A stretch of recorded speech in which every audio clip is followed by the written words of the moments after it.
মহাপ্রভু বলছেন, গ্রাম্য কথা না কহিবে, গ্রাম্য কথা না শুনিবে, ভালো না খাইবে, ভালো না পড়িবে। কার কথা? মহাপ্রভুর কথা।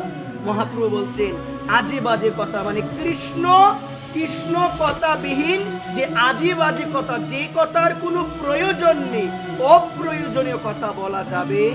যদি বেশি বেশি বলো, তোমার হৃদয় থেকে ভক্তি অন্তর জ্ঞান হয়ে যাবে, মানে ভক্তি চলে যাবে। এই কারণে ধ্যান দিয়ে শুনবেন। আজে বাজে কথা মানে প্রজল্প, যেখানে আজে বাজে কথা হয়, যেখানে গোবিন্দের কথা হয় না, রাধারানীর কথা হয় না, মা সেই জায়গায় তাকিও না। যদি তাকার মন চাই, যদি বলতে মন চাই, মনে করবেন আস্তে আস্তে ভক্তি তোমার হৃদয় থেকে চলে যাচ্ছে।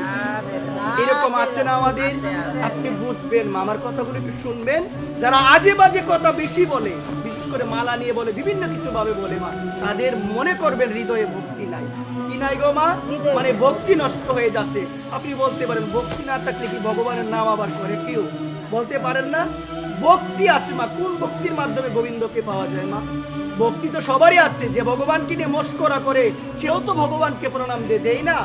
যে ভগবানকে মানে না সেও তো দেখবেন মাঝে মধ্যে ভগবানের কাজ করার অনুমতি দেয় না, ভগবানের কাজ করতে বলে না, ভগবানের কাজ করে না। ভক্তি দেয় কি না বলেন?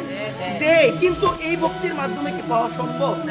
যে ভক্তির মধ্যে ত্যাগ বৈরাগ্য নাই, যে ভক্তির মধ্যে ত্যাগ বৈরাগ্য নাই, সেই ভক্তির মাধ্যমে ভগবানকে পাওয়া যায় না। ত্যাগই করতে পারলে না ভগবানকে ভালোবেসে, বলছেন কামনা ত্যাগ করা প্রয়োজন। গীতায় বলছেন লোভ ত্যাগ করা প্রয়োজন, অসৎ সঙ্গ ত্যাগ করা প্রয়োজন।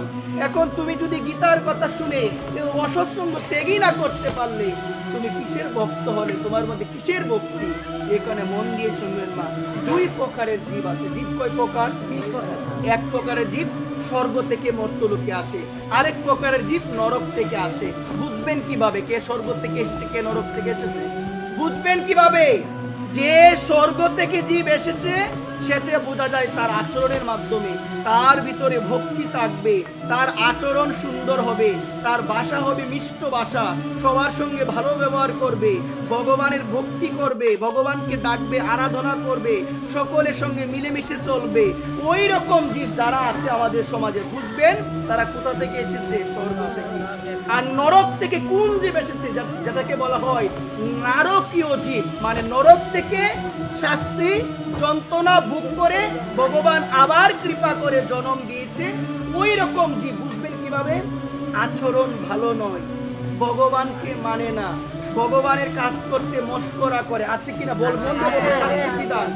আপনার পরিবার কাজ করবে, আপনি বিভিন্ন রকমের কথাবার্তা বলবেন, পরিবারকে বাধা দেয়, নিজেও ভালোভাবে ভগবানকে ডাকে না। আর যারা করতে চায় তাদের বাধা দেয়। তারা কি জীব মা? তারা হলো নারকীয় জীব, মানে নরক থেকে এসেছে। ওই যে নরকের যন্ত্রণাগুলো মস্তিষ্কের মধ্যে এখনো রয়ে গিয়েছে, যার কারণে কেউ ধর্মকর্ম করতে চাইলে আমরা বাধা দিই, যার কারণে আমরা নিজেও ভগবানকে ডাকি না, আমরা নিজেও ভালোভাবে এই গোবিন্দের মধ্যে আমরা আসি।